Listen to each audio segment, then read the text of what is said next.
अरे हमको से लड़ने का जिक्र मत करना, अरे हमको से लड़ने का जिक्र मत करना। अभी जहानाबाद पटने से चल रहा दवैया, हम मांझी के बेटा हैं, ऐसा मार मारेंगे ना जो पटना जहानाबाद तो छोड़ो, मुंबई से भी काम नहीं चलेगा दवैया, मुंबई से भी काम नहीं चलेगा दवैया। कि शेखपुरा जिला से ही हम अपन दोस्तन खातिर अपन जान दे दे अब, कि अरे शेखपुरा जिला से ही हम अपन दोस्तन खातिर अपन जान दे दे अब का कर ले बदमाशी हमरा से कर दे बेटा, खड़े खड़े तो हर जान के देख के कुत्ता भूकवे करी, अरे शेर के देख के कुत्ता भूकवे करी, तोरे जितना दहाड़ रे बेटा मांझी जी के बेटा सन झुकी ना तो मारे के धमकी दे, हम तोरा मार के देखिबो ई हमर वादा हो।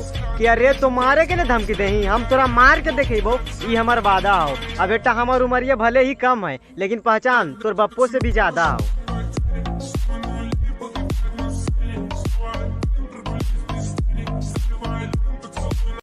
अरे अपना आप के समझा हीरो, अरे अपना आप के समझा हीरो, जितने मांझी के बेटा के दिमाग सन के ना बेटा बन में जीरो, बन में जीरो। के मांझी लिखा वाले ओढ़निया पर ओ जयमी मशहूर के, सुन के मांझी लिखा वाले ओढ़निया पर बेटा है और रहते हैं शान से। कह रहे मांझी के बेटा है और रहते हैं शान से, और बदमाशी हमसे करोगे तब तो बेटा मरा जाओगे जान से।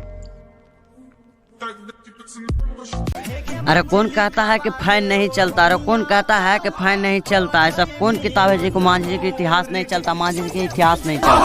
ओ जयमी मशहूर के, सुन के मांझी लिखा वाले ओढ़निया पर। कि ढेर हम बोल ही लेना लेकिन दम रखे नहीं अपन हर एक बात में। कि अरे पगली ढेर तो हम बोलो ये नहीं बाकी दम रखो अपन हर एक बात में, और कसम से कोई ये हमर जान तो बड़ी खुश रही जब शादी तू करनी है मांझी के बेटा के साथ में। मांझी लिखा वाले ओढ़निया